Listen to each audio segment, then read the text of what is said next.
Hi guys, tingnan mo yung aking onion dito. Tumubo na sa lagayan.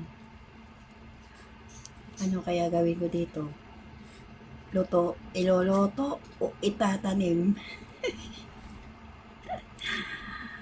Wala lang guys, ito lang.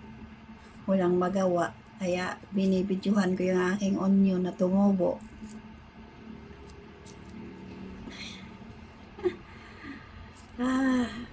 Nakakalimutan siyang gamitin. Kaya ayan, tumubo na.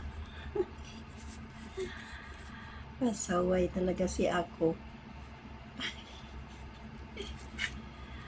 Ay, sorry onion. Yan ang gagawin ko sa'yo. Iloloto o itatanim?